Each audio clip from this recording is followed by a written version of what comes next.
Hi, ladybugs. How we doing? I'm doing good. I'm going to hold, let's see, who are we going to hold? We're going to hold Cody tonight. Because tonight is our reading night. So we're going to read. We're on chapter 3. So let's see where we are. So in chapter 2, if you remember, he was talking about his childhood and describing his childhood and where he lived. And remember, his dad had bought him those metal traps to catch things. So that's where we are. Okay, Where the Red Fern Grows by Wilson Rawls, chapter 3. The dog-wanting disease never did leave me altogether. With the new work I was doing helping Papa, it was just, remember he was helping his father in the fields. That's right, with the farming. It just kind of burned itself down and left a big sore on my heart. Every time I see a coon track down in our fields or along the riverbanks, the old sore would get all festered up and start hurting again. Just when I'd given up all hope of ever owning a good hound, something wonderful happened. The good Lord figured I'd hurt enough, and it was time to lend a helping hand. It all started one day when I was hoeing corn down in our field close to the river. Across the river, a party of fishermen had been camped for several days. I heard the old Maxwell car as it snorted and chugged its way out of the bottoms. I knew they were leaving. Throwing down my hoe, I ran to the river and waded across at a place called Shannon Ford. I hurried to the campground. It was always a pleasure to prowl where fishermen had camped. I could usually find things, a fish line or a forgotten fishing pole. On one occasion, I found a beautiful knife stuck in the bark of an old sycamore tree, forgotten by a careless fisherman.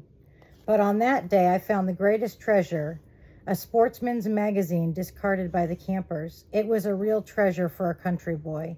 Because of that magazine, my entire life was changed.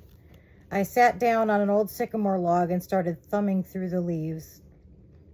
On the back pages of the magazine, I came across for sale section, dogs for sale, every kind of dog. I read on and on. They had dogs I'd never heard of, names I couldn't make out.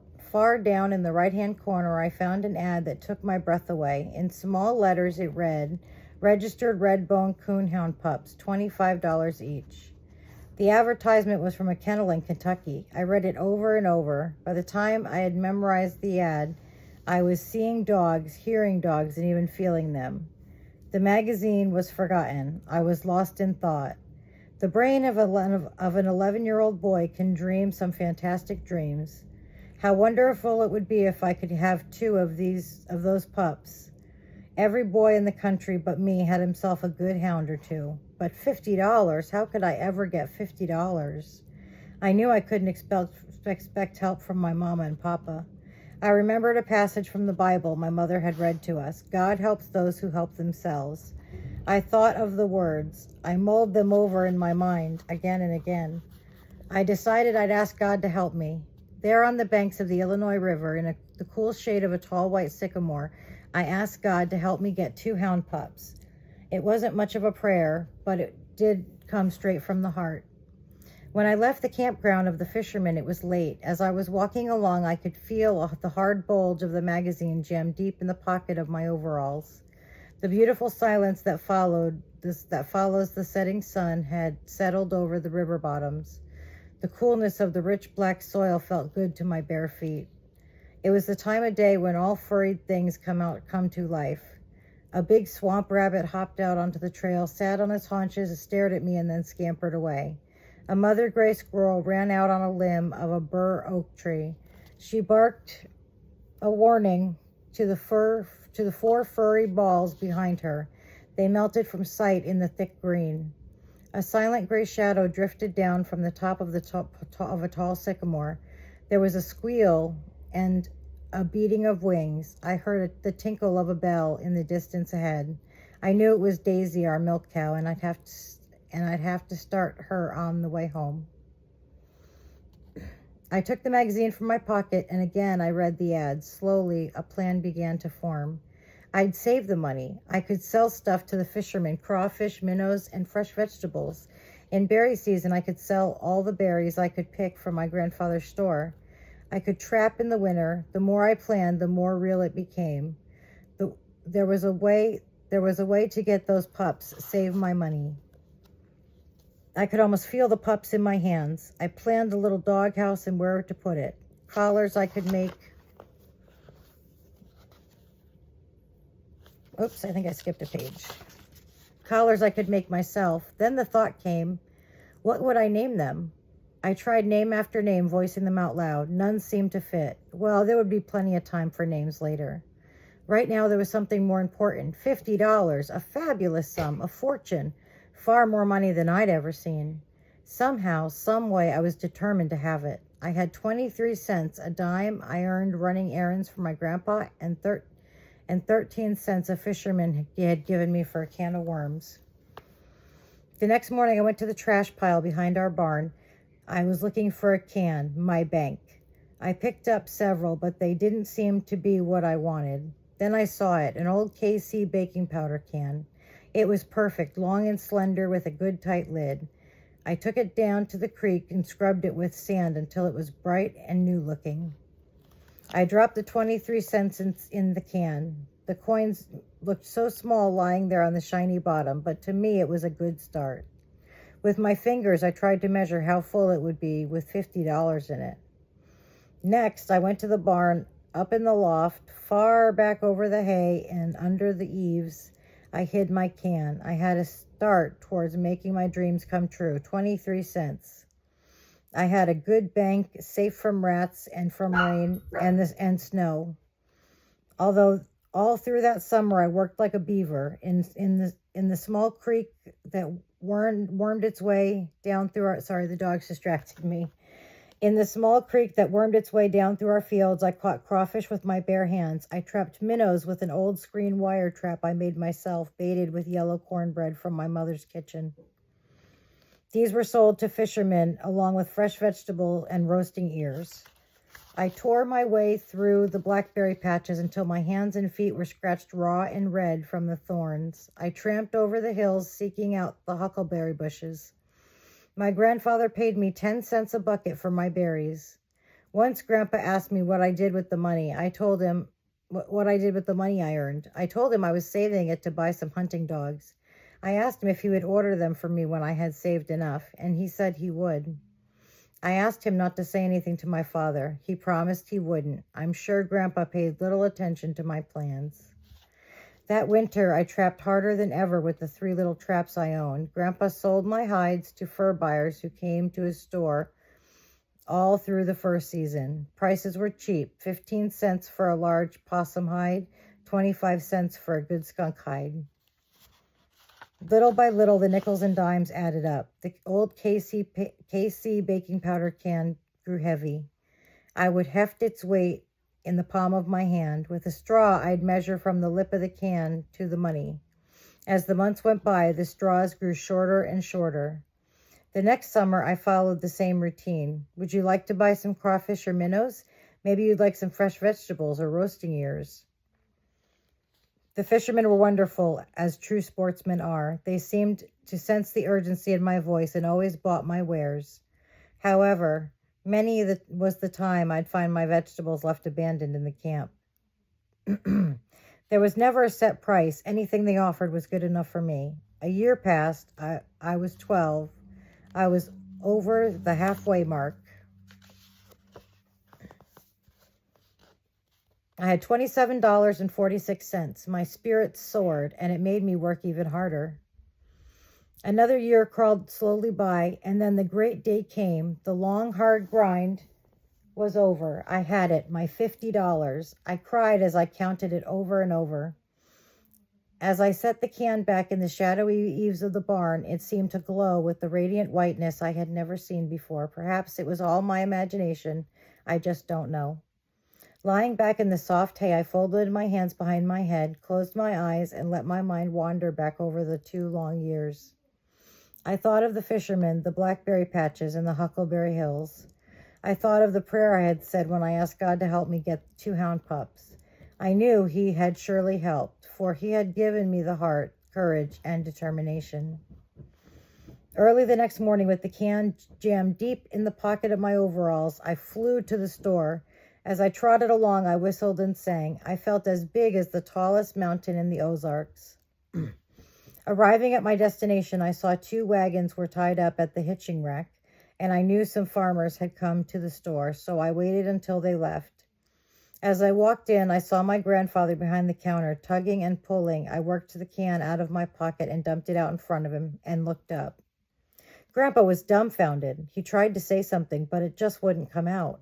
He looked at me, and he looked at the pile of coins. Finally, in a voice much louder than he ordinarily used, he asked, "Where did you get all this?"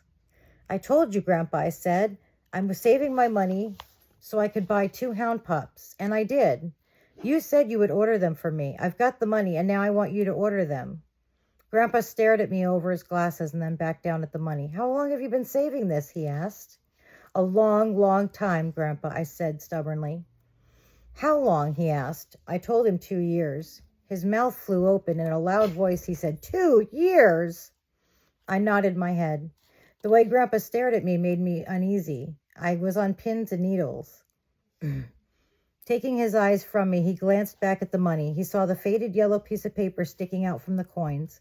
He worked it out, asking as he did, "What's this?"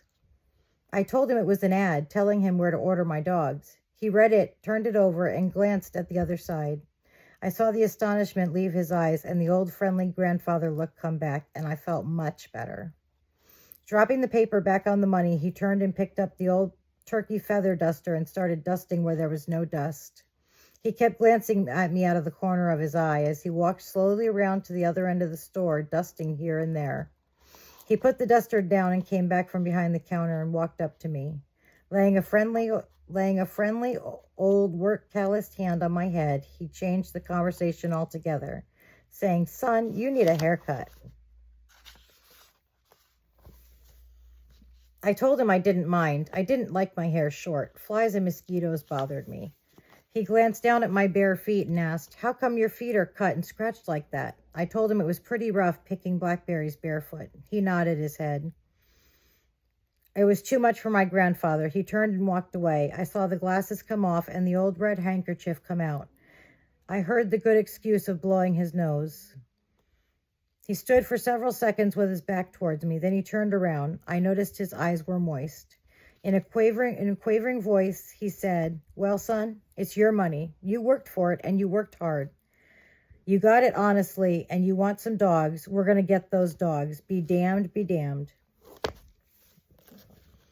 That was as near as I ever came to hearing my grandfather curse, if you can call that cursing. He walked over and picked up the ad again and asking, "Is this 2 years old too?" I nodded.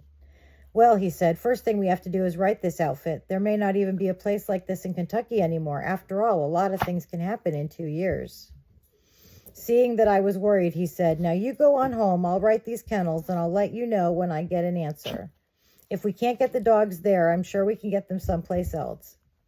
And I don't think if I were you, I'd let my papa know anything about this right now. I happen to know he wants to buy that red mule from Old Man Potter."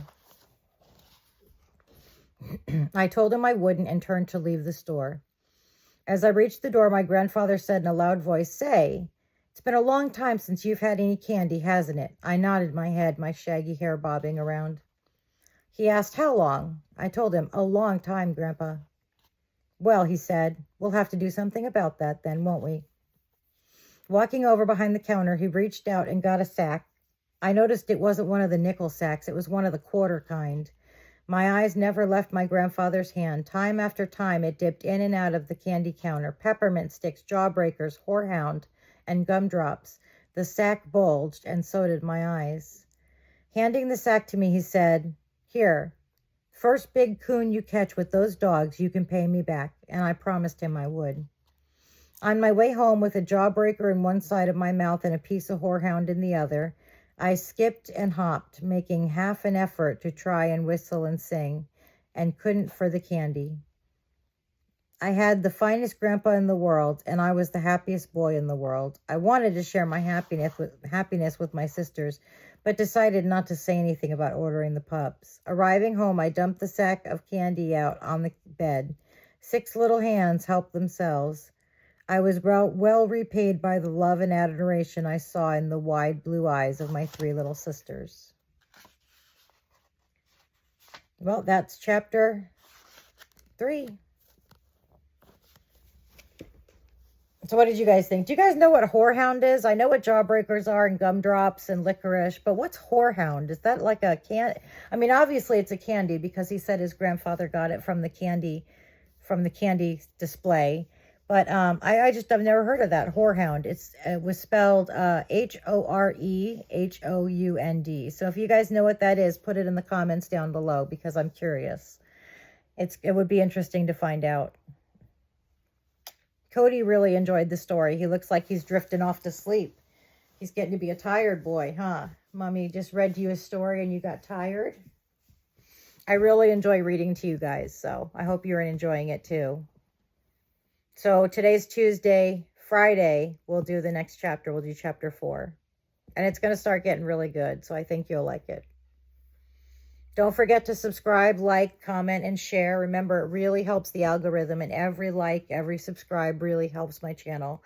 The more I get, the more, I was going to say the more better, but that's not the word I'm looking for. The more the algorithm will put me in other people's pages so that other people can see it. So what did you guys think of that passage that I read you yesterday? Did you like it? I hope so, because I really do like to write. I like to write. I like to read. Oh, you guys got to see what Joey's wearing. Hold on, I got to fix his pants. Look at this little man. Look at this handsome boy. Say, every girl's crazy for a sharp-dressed man. Look at the back. He's wearing his little button down with his little overalls. Isn't he cute? Got to tuck his little shirt in. Isn't he cute? Look, he's even got little cuffs on his shirt. Isn't him cute? Yes, there's a good Joe. He's such a good boy. He's such a cutie pie. Well, I'm going to let you guys go, but I will see you tomorrow. Tomorrow we'll dress some babies. I hope you have a great night. Love you guys. Bye.